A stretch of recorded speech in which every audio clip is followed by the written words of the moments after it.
G'day, and welcome to another cup of coffee in Đà Lạt. This is going to be a slight detour from what I normally do. And the reason for that is that last night I had the very good fortune to be on a video chat with a chappie called John Mick, who's a fellow Substacker. John Mick, Jonmick, and I'll link to him in the show notes here. Now, John is like me. He's a contrarian. He's a thinker. He's articulate and intelligent, and he's doing some amazing stuff with human cognition and life models and all sorts of stuff. And I'll let you research John to go into that, because that's not the most important bit. The most important bit is that during the conversation that I had with John, and we started knowing a little bit about each other because we, looked at each other's Substacks, and we'd started a very sort of gentle, polite conversation. And we realized that, hey, maybe there's some sort of, it'd be interesting to catch up. He's in Texas, I'm in Vietnam. Let's catch up on video and see what happens. And we made the spontaneous thing. Well, why don't we just record this and see where it goes? We had an hour because he's got a commitment afterwards. So we had a finite timeline. Let's just riff and see what happens. And it was amazing conversation. I just lit up. It was that much fun and that, sparky for my brain. It was brilliant. I loved it. And so, John and I said, yeah, let's do this and let's do this more. So we're going to do more and more of them. And, we're going to open the floor up so that other people can be part of the whole thing as well. And that's going to be on Substack. But the important thing for here, for a cup of coffee in Đà Lạt, is that I realized that not having a script was actually really freeing. Now, I know this may come as a bit of a surprise, but yes, a cup of coffee and Đà Lạt have all been scripted. They're all, me reading off a teleprompter and trying my best to make it sound that I'm not reading from a teleprompter. Pause. Oh, and so, it was completely extemporaneous. And so that's what this channel will now be. This little playlist of a cup of coffee and Đà Lats will be completely extemporaneous. Now, extemporaneous, I know that's a big grown-up word for making shit up as I go along. And so that's what I'm going to be doing, making shit up as I go along. There's going to be no formal agenda. It's just going to be stream of consciousness stuff.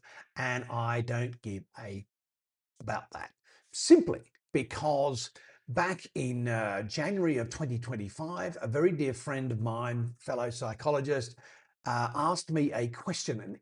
She innocently asked this question: Lee, have you thought you might be neurodivergent? And she just left it at that.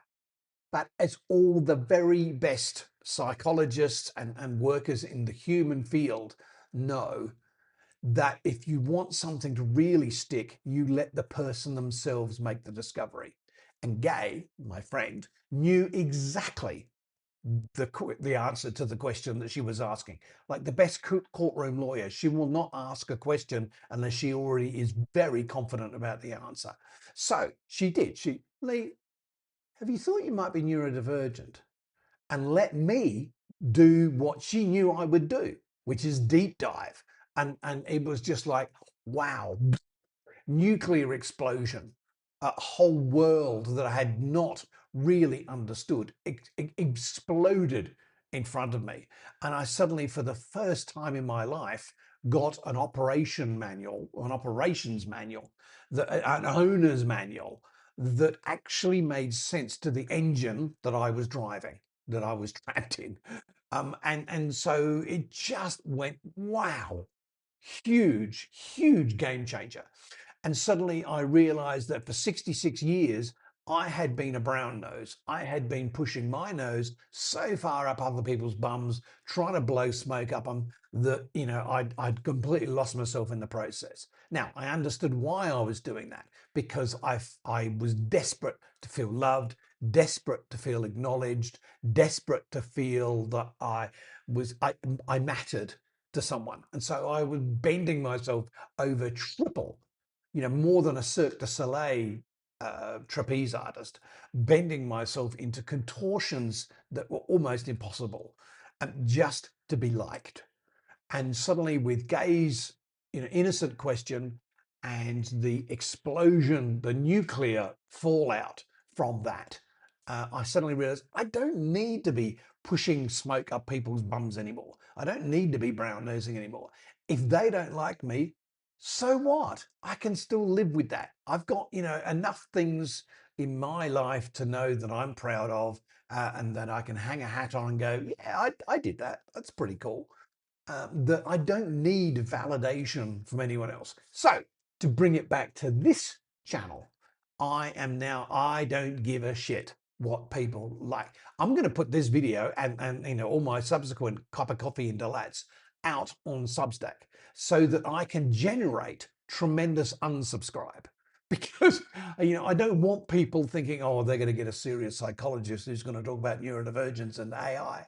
No, they're going to see a human being who thinks, who feels, who is contrary, who confuses the fuckery out, and he never knows what he's going to say out of his mouth next. And so that's the kind of person that I want to be following me. I'm not looking to build, 20,000 subscribers, and live like a king on the royalties of that. I'm not looking to drive 20,000 subscribers to my YouTube channel, 1.4 million views and all that, so I can live like a king. Um, I've got a regular viewership on my YouTube channel of 1. Thanks, Mum. And I'm quite happy with that. I'm an old man. I spend my time, if I'm not napping, I'm out on my balcony shouting at clouds. So, my time has passed. I don't care. I'm not trying to impress anyone anymore. So now I've got the freedom and the flexibility to be able to go, this is what I've been thinking about. This is what my thoughts are at the moment. And if you don't like it, don't watch. Unsubscribe. Do whatever you want to do. Don't care. But this is me just free forming and having a great old time of it, rather than trying to curate content, rather than trying to be a curated Jordan Peterson or some other tosser. Just that, yeah, I'm not going to do it. So I'm just going to have fun. And if you don't want to come along with the journey, don't. But if you do, I can promise you some laughs at my expense, and we'll go from there. Okay, so right, first thing to talk about this little episode is going to be about safety, because it was the other night that I was in bed, and my wife and I had this wonderful habit. I don't know if it's habit. Anyway, we have this wonderful thing going on where we spend the night intertwined. We if we drift apart in bed for whatever reason, because we're both fast asleep, we're both in a another place fast asleep, we will unconsciously find ourselves connecting, one leg over the other, or a hand in a hand, or a hand on a shoulder, or hair, or whatever. We will find our bodies connecting. And it was 3 o'clock this morning when I woke up and suddenly realized this is what safety feels like. This is what home feels like. Because all my life, I'd never had that. I'd never had a girlfriend like that. I'd never had a wife, fiance, partner, friend, anything like that, where just instinctively I needed to feel touched and wanted to touch them as well, even unconsciously. And so to wake up at 3 in the morning going, this is it. It was like a celestial choir go,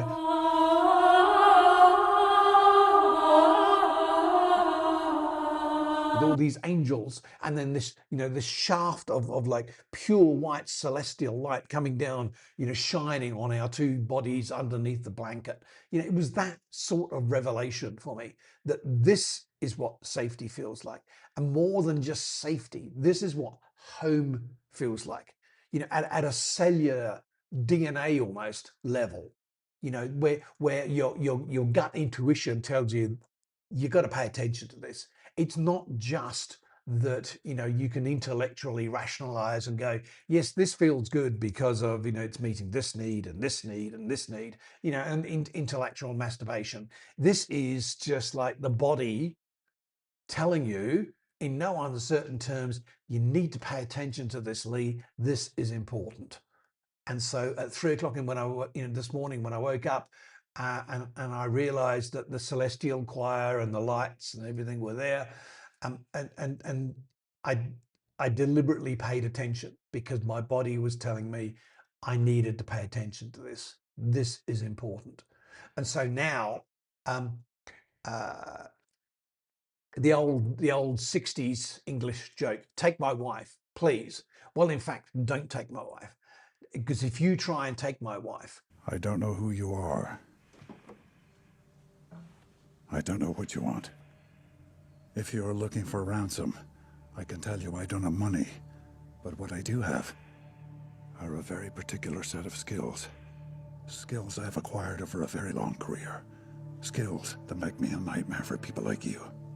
you will have to prize my wife's hand out of my cold, dead fingers, because that's how important she is to me at a deep safety level.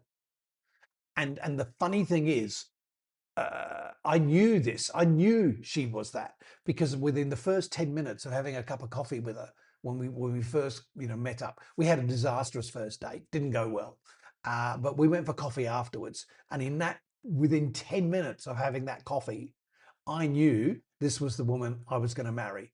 That this was the woman that I was going to spend the rest of my life with. I just knew it, and I could, and I'm a psychologist, so I'm interested in this stuff. So I, after the coffee date or whatever, in a few days, and that thought had not gone away, I thought, okay, let me research this. What's going on? So I did research on the science behind all of this, attraction thing. And it turns out I'm not the only one. There are lots of other people who've had this fundamental recognition within their body that this is someone important. This is the person, the one. And yeah, I wrote about it, and it was interesting and I recorded a video here on that. And it was interesting. I had a number of people come out of the woodwork who I've known for decades, come out of the woodwork and say, yeah, that's exactly how I felt about my wife too. I knew within an hour, or I met her on a Friday and I proposed on the Monday. It might have taken her 2 weeks to say yes, because she was weighing up, is this guy for real? But yes, I met her on a Friday and I proposed on a Monday. That sort of thing came out of the woodwork from people I just did not expect to hear that from. These are titans of industry. These were men who were, leaders, respected and revered men of their industries. And for them to confess, privately to me, and I'll list their names and photos and addresses afterwards. But for them to come out of the woodwork privately and say, yeah, I know exactly how you feel. This is how I felt about that person. Just was amazing. So my thing is sometimes that you need to just listen to your body. I mean, the body, keeps the score. Yes, we all know that, and I'm going through that at the moment with my own allostatic load and all sorts of implications that are coming out about long-term stress of masking, and the loss of years to one's lifespan, the aging, the dementia, all sorts of different things that come out of this masking, long-term masking thing. But you have to listen to the body. Sometimes the body gets it wrong. Sometimes the body is saying to you, hey, you think your body is telling you this is the judgment, this is the decision you need to make it now. Whereas in fact, your body is saying, I need a bit more info, but could you give me some more data? And then I'm in a position to make a judgment. But 9 times out of 10, I'm arguing from a purely unscientific basis. 9 times out of 10, your body's going to know whether something's right or not. And if it's wrong or if it's not right, get rid of it. Life's too short. Yeah. Anyway, that's this a cup of coffee in Dalat. Nothing to do with Dalat except that I live here and this is where I've had the experience and this is where I've met my wife and this is where I've had this revelatory 3 a.m. shafts of light, covering the body of my wife and I under the blanket. Um, do with it as you will, but this will not be a curated channel, a curated playlist. I'm not looking to make any money out of this. I'm just looking to have fun. And every now and then, when I've got something on my chest, I'll have a bit of fun. Like, oh, here's a paper. Here's a paper written by Anthropic, right? This is completely different from what we were talking about. AI, right? One of my other things, backstory, I was an evangelist for social media for business back in the early days, back in the 20, the mid 20s. And spent a decade going around and being paid to go around the world and do all sorts of talks to businesses about how important, how influential social media was going to be. So I got chops in the game of understanding landmark technologies and how they completely revolutionize and change societies. Uh, AI is another one of those tools. I mean, far more influential than social media, but AI is one of those tools. And there's been a lot of discussion recently about, is AI sentient? Can it really think, or is it just a pattern recognition machine, which seems to be the bugbear of a lot of people. It's just a pattern recognition machine. Well, even the researchers on Anthropic, and yes, you have to take this with a grain of salt because it's written by the people who built the bloody software, but a grain of salt. They've got seriously heavy, intense firepower brains working on this stuff, and they've said Claude, Sonnet in particular, they've looked at, Sonnet is showing signs of emotional reasoning. Now, whether it's showing reasoning and showing emotion, or it's just showing the signs of emotion, they're still debating. They still don't know.